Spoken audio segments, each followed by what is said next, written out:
So thank you for invitation. Hello, everyone.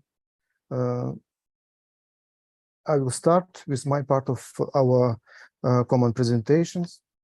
Grant narratives about the monumentscape in Ukraine, or for that matter in other post-Soviet countries, tend to focus on big cities, ignoring rural areas. Yet those areas are particularly important to us, not only in the vast majority of war memorials in Ukraine located in villages and towns, they have also been subject to perhaps even more substantial modification than certainly located monuments in large cities. The first picture, please, Misha. Switch the next picture. Yes. Okay. Whoever turns off a main road into any Ukrainian village will invariably encounter a great patriotic war memorial. While there could be surprising stylistic variation in rural war memorials in the late Soviet era, in many cases this will be a stereotypical sculpture of a soldier, obelisk, or grieving mother. But they might be the traces of different modifications, not envisaged by original sculptor or architect, and not, at least initially, sanctioned by any official canon. During our fieldwork in different parts of Ukraine and also in another post-Soviet republics, we very rarely encountered an unmodified war memorial in Ukrainian villages and towns. Overall, one can identify several types of modifications. The next picture, please. The first type is polychromy. In the Soviet period, most war memorials in small localities were made of concrete or plaster. They were originally a natural gray color or were whitewashed. Sometimes they were given a coat of silver, gold, or dark or patina-colored paint. In any cases, they were monochrome. This tradition remained in place until the first decade of the current century. In recent years, however, memorials have often become multicolored. The next picture, please. Elements of statues put in relief through the use of a separate color can include banners, weapons, wreaths, capes, boots, belts, headgear, buttons, rank insignia, and decorations, and figures, hair or eyes. The next set of picture, please. Other parts of memorials have also sometimes been painted in different colors, including five-pointed stars, decorative urns, medals, or other elements. The next slide, please. Some monuments are entirely covered in paint of five or even more different colors, creating a color scheme reminiscent to comic books, lower ornaments, or ceramic figures or toys. The next slide, Misha. A related set of vernacular practices of adding color takes up the eternal flames motif. The next slide. The eternal flame motifs, imitating a flame in the absence of gas. For example, through the use of candles in red glass holders or flame-shaped sheets of organic plastic. The next pictures, please. The second type of modification is through the addition of Ukrainian national symbols. Sometimes this is also done through polychrome painting, when the pedestal or other elements of monuments are painted in the blue and yellow colors of Ukraine's flag. At other times, it involves adding a trident, a flagpole with the Ukrainian flags, or even the black and red flag of the 1940s Ukrainian insurgent army, changing the inscription from Russian to Ukrainian, or by removing Soviet language, or by adding soldiers of the Ukrainian armed force to the list of who's commemorated. Another, please. Other frequent modifications reflect post-Euromaidan changes in the symbolic representation of World War II in Ukraine that are widely seen as representing a turn away from the Soviet canon of war memory toward a more European culture of remembrance. Thus, local residents change the dates displayed from 1939 to 1945. The next and also install remembrance. Return, please, back. I didn't finish the previous paragraph. They also install remembrance poppies, commemorative symbols of World War II, inspired by British remembrance poppy for the World War I. The third type of modifications involves adding religious symbols. In most cases, this is a cross. Orthodox mostly, but time to time we you can find also Latin crosses. In addition, sometimes icons or candle holders are affixed to memorials. In Ukraine, as in Moldova, Belarus, and Russia, we have often encountered traces of folk commemorative rituals. The next slide, please. Candy, fruits, and gingerbread used a part of church memorial services, memorial candies, bottles, and glasses. The next slide, please. The fourth type of modification is a private initiative to personalize memorials. In most cases, rural war memorials list the names of soldiers who died in or near its locality, and or war participants from the area. High-ranking officers or especially decorated soldiers, such as hero of the Soviet Union, are often signed out.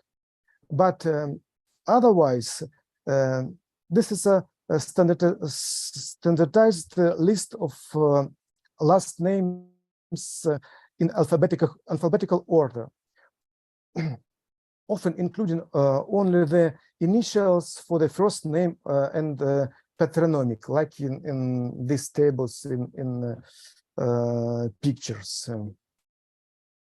Recent modifications involve adding more details about a specific person to an existing memorials by adding portraits, like here on the left and right pictures, portraits with additional information such as full first name and patronymic, life dates, or other biographical informations like in common graves. Sometimes individuals, the next slide, please. Sometimes individuals' names are singled out within the existing list using paint, and new names are added, often using makeshift methods such as scratching, like in the right photo. These modifications in war memorials have inscribed them into broader popular commemorative traditions. The next slide, please. All this type of transformations, with the partial exception of the second type, are reminiscent of how Ukrainians care for family graves. The next slide, the last one. As a result of all these developments, war memorials have acquired new meanings. They have been affected by the general evolution of commemorative practices and are often personalized or even domesticated. Over the past decade, war memorials in peripheral part of Ukraine have turned from venues for hero worship to sites of mournful commemoration in what can be described as a process of grassroots dehumanization. In the absence of any top-down authority policing ways of interacting with monuments, which happened quite naturally, and it was one of the reasons why, even as other monuments seen as a Soviet or Russians were toppled, no systematic so-called soldier fall occurred in Ukraine in 2022-2023 on the model of the post-2014 removal of ideological statuary known as the Lenin Fall. Thank you for your attention. I stopped and I passed my floor to Misha. Do I have 5 more minutes?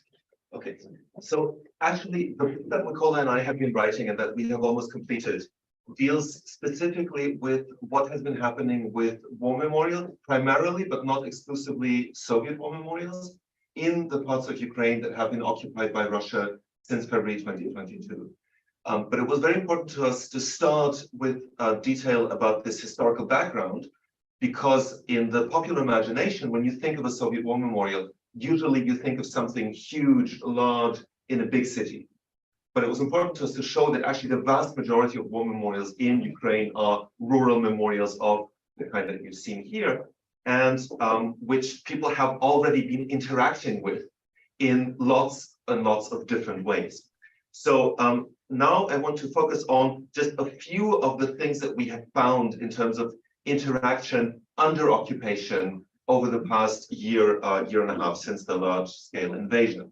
And I will skip over the indirect effects that many of you will have heard of, things that have been happening in response to the invasion in free parts of Ukraine or in other countries. And I want to focus on 3 aspects in particular. One is, I'm also not going to talk about deliberate monument destruction, because that's a relatively obvious thing. But the first thing I would like to mention briefly is what we call spurious reconstruction, because one very important element of the Russian ideological justification, so I'm just clicking through parts that I won't have time for the invasion, is the idea that the so-called Ukrainian nationalist or Nazi regime has not been taking good care of Soviet war memorials, or indeed has been destroying them, which, as you could see in Mikola's part of the presentation, is of course completely false.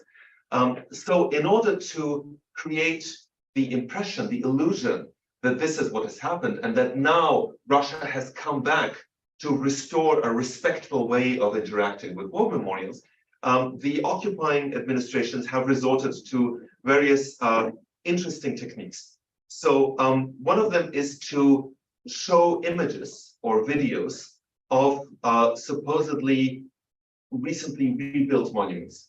So the discourse is, we have now come in, we have rebuilt monuments that were destroyed under Ukraine. And a very important way of doing this is to reignite or actually to install eternal flames. Now, the interesting thing is that very often the occupiers will install eternal flames, even at war memorials where no eternal flame previously existed, which leads to the curious phenomenon of temporary eternal flames, because you have no eternal flame in this place, but they want something for commemorative occasions such as Victory Day, the 9th of May. So they bring a temporary eternal flame with a gas line so they can light this and show it on TV or on video. And something else that's really important, that's connected directly to what Mykola has shown in terms of polychromy and rural ways of interacting with monuments, is this spurious reconstruction through the use of paint. So one of the things that the occupiers do is they come in and say the Ukrainians have defiled a monument by painting it in all these weird psychedelic colors. So we will return it to its original state by painting it in a single color. Sometimes they do that. Sometimes what they do is instead they come up with a new color scheme and do repaint it in a comparatively monochrome fashion, but leading to something that's different from what was there before. But even more often, perhaps, what they do is they actually embrace what they find in rural Ukraine. And they present these practices of rural polychromy as something that supposedly they invented.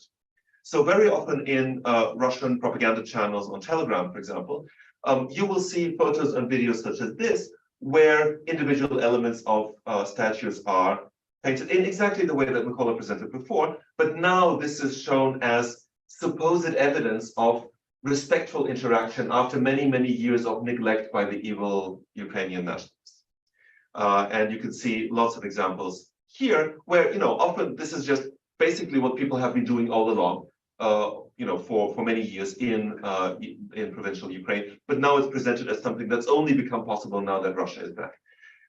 This is actually in Kherson, so in a big city. This is the polymer statue, so a plastic statue, in one of the memorial parks in Kherson, commemorating Soviet soldiers who died in Afghanistan and other international conflict, which has been painted in this really unexpected color scheme, where once again you can see that different elements are painted in different colors, and we could show lots of examples of that. But what I want to get to is a second way in which the Russian army has interacted with monuments, which is to build new ones.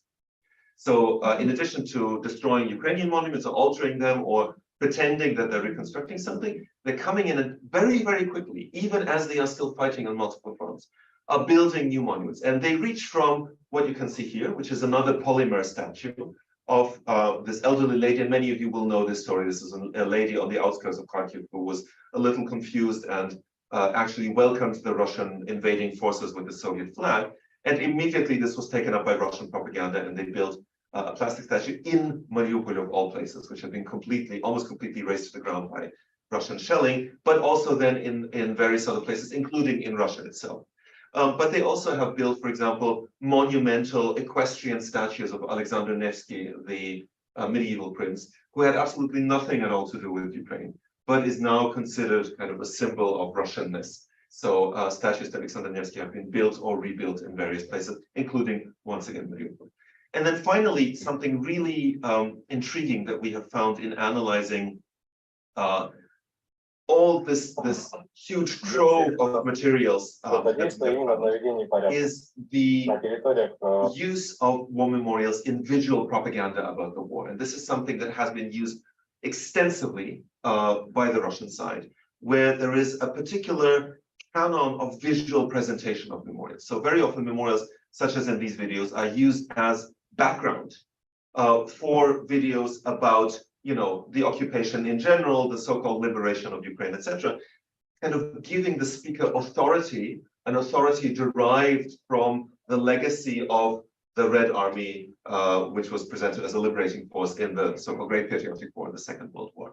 And very often this is achieved through a hierarchical visual mode of interpretation. So what you can see here, but also in hundreds of other photos that we have found, is that you have this kind of bottom-up visual angle where very clearly there's a hierarchy through the very mode of visual presentation.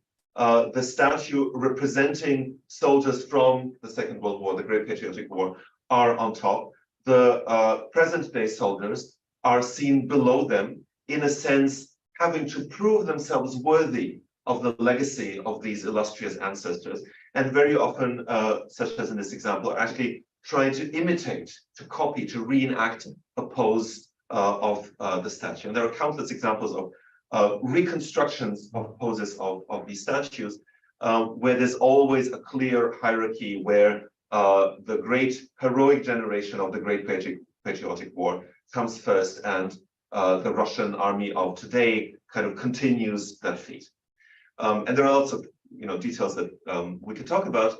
You can see lots of examples here. But what's really interesting is that war memorials are also used a lot in visual propaganda on the Ukrainian side. But they are used in a very different visual mode. So what you often see in Ukrainian imagery of war memorials is that instead of this vertical hierarchical presentation, you have a horizontal and much more equal presentation. So that here you have this typical selfie style shot, where the equality between the person speaking and the monument referring back to the Second World War is so important that you can even cut off the head of a statue. What's more important is the kind of the horizontality of the presentation. And there are lots of examples of that, so that on the Ukrainian side too, there is this idea and visual embodiment of this idea of kind of continuity. We fought the fascist invaders then, and we're doing the same thing now, but it's presented on a much more egalitarian mode. We're basically doing exactly the same thing that the previous generation was doing, rather than having to prove ourselves worthy. I will probably stop with this final example, which is that Soviet war memorials, while there are some cases in which they're actually being destroyed because they're now being reinterpreted as images of or symbols of the Soviet colonial domination of Ukraine, but Soviet war memorials are also kind of enlisted into the Ukrainian resistance against the Russian invasion, to such an extent that last year there was a whole exhibition at the Ukrainian Museum of the History of Ukraine in the Second World War, at the bottom of the largest war memorial in Kyiv, where over 100 artists presented their work that used images of that iconic statue of the motherland, but also other war memorials, reinterpreting them as kind of now going into war against the Russian invaders. So this visual element is extremely important on both sides, and this is something that we focus on quite a bit, because of course, in the vast majority of cases, people's interaction with the war memorial will be not in the location of the memorial itself, because only very few people will actually be able to physically interact with it. But it's through the medium of visual representation. So it's very important to study these different modes of visuality. Thank you very much for your patience.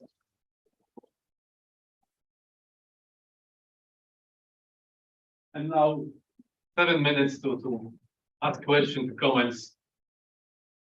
Natalia, please. This was amazing, and again, I wish we had more time.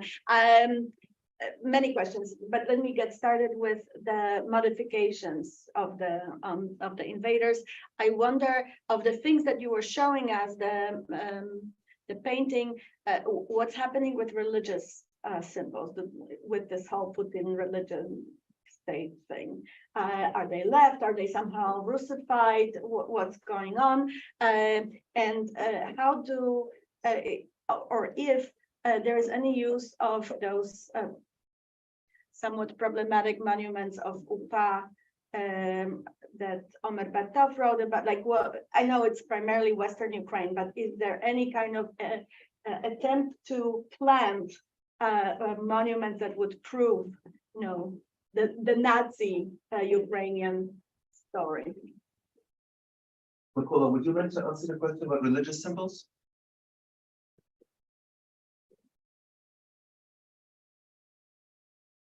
Can you still hear us?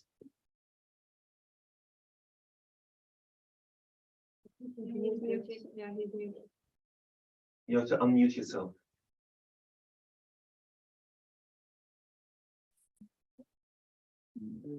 I met many religious symbols and evidences of religious rituals in war memorials in Ukraine, in Western Ukraine and Eastern Ukraine as well. And one of my photos in presentations, it was photo from Ternopil Oblast. And in Ukraine, even in Eastern Ukraine, I saw the examples when memory of Ukrainian Ukrainian uprising army is connected with the memory of Red Army, as I shown in one of the picture from Volnovakha, a soldier in sculpture has had a Russian order of glory with a ribbon of from another order, from order of belonging to the set of orders of UPA. And time to time, two histories are joined in one monument without big conflicts in rural areas, because it's just a question of common commemorations, deep root folk people commemorations. And in this narrative, two histories are joined in one with any conflicts. So maybe to add just a tiny bit to this, because you asked specifically about what happens during the invasion. So actually the Russian invaders also love religious symbols. One of the things, and actually Mykola has an article out on this in the most recent issue of Osteuropa, or one of the most recent issues, and I have another one coming out in Social Research where I discuss this. So it's basically they use chorubwie, gonfalon style Orthodox Christian banners with the image of Christ the Redeemer as part of their repertoire of symbols, alongside the victory banner, the Soviet flag, and the Russian flag. And very often you will see armored vehicles that have all of these flags together. But what they also love doing is involving, for example, Orthodox priests in ceremonies for Victory Day, the 9th of May. And then we found, actually Mykola found one example in Melitopol, I think, in the Zaporizhzhia region, of an Orthodox priest being shown lighting the eternal flame using a candle from the Orthodox Church. So this goes on seamlessly, but it's not exclusively a Russian thing. I mean, these are kind of syncretized practices that you find. I was recently in Moldova and found very similar things there. And about UPA monuments, I mean, there are also UPA monuments in eastern and southern Ukraine, not just in the west. And certainly the Russian invaders made a big show whenever they encountered, for example, a monument that had an UPA flag, of burning the flag, or of even actually bringing a flag to a monument just so they could burn it for the camera. Mm-hmm. So whenever they find symbols that for them are expressive of a Ukrainian nationalist separate identity, they love kind of destroying them for show. There are also interesting exceptions, but we don't have time for that. Mm-hmm. But that's certainly a big part of the kind of visual narrative that they're propagating.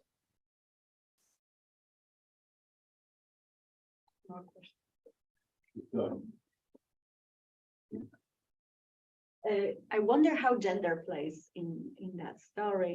And we saw the grandmother and their mothers of soldiers, but you did a lot of field work. So I wonder if in those practices, the earlier practices before the last invasion, but also now, are women particularly active in this? But then I would imagine that they're not engraving, adding names. Like, how does it play out locally in ways that people domesticate those Soviet time monuments? I don't know if I'm asking Mykola more of you or more of Misha, but. I think maybe once again, Mykola should start, and then I can provide some context also from others. I missed one paragraph from my presentations, and it's a very important paragraph because it's connected with religion and commemorate practices and all type of these transformations, with the partial exception of second type. I'm talking about nationalization of in using of national colors, reminiscent to how Ukrainians care for family graves. Our fieldwork suggests that Radhanica or Provody, the Orthodox day of remembering of all the dead, technically fall of the Tuesday night day after the Eastern Sunday, but is very commonly observed 2 days early on Sunday. Is the most popular commemorative occasion in Ukraine. 1 or 2 weeks prior to Radhanica, Ukrainians tend to take care of the grave of family members, painting, pulling weeds, sweeping, placing wreaths, and in these practices, and I even shown it in my one of pictures, practices, women mostly take part. So in previous work with war memorials, women are more involved, but during the official days like victory days, it depends of who is a leader of territorial gromada, territorial community, men or women. So this is a question of who is the leader of community. If man, he rules this all event. If woman, woman. Maybe one small addition. So I co-directed 2 large projects over several years where we looked at commemorative practices around Soviet war memorials in a large number of countries. And what we found is that one of the main motivations of people who engage in these kinds of practices is intergenerational transmission. So there's this discourse of we have to preserve the legacy of our grandparents for the next generation. And since in these countries, typically that kind of care work is very gendered as female, right? It's mostly women taking care of the children. They are extremely active in all these practices. So I would say that in the vast majority of cases, these associations are very much kind of animated by women. There's no time. If you allow me, I couldn't stop to ask the question from my side. First of all, of course, in the Putin's Russia, there is every activity in the public space should be agreed by the government. But I wonder if all of these local villages, could we say anything about the attitude of the local communities just to this building? It's of course there is no independent post in Russia, but there are information about if the local inhabitants would like to rebuild this building. They are regarded as a part of the history, or they are just neutral to that. And the other. So are you asking about Russia or about the occupied territories of the Ukraine? Okay. And this process of the rebuilding, rebranding these monuments, it's only a government initiative or just people's will? I mean, maybe just very briefly, what we mentioned is that very often the practices themselves have not actually changed that much. Mm-hmm. It's just that the Russian administration is putting a spin on them, Mm-hmm. and saying for 8 years or sometimes for 30 years, the evil Ukrainian government in Kyiv Mm-hmm. forbade people Mm-hmm. to do this. And now finally they're feeling free and liberated, and they can do this. But they're just basically putting on video, and we have actually lots of examples in our book where you can find videos from 5 years ago, 10 years ago, where people do exactly the same thing, making speeches in Ukrainian. But now the Russians come in and they say, this was impossible for so many years, and only now that Mother Russia has come back, can we do this? So there's not necessarily that much change locally, but that's a very simple phrase.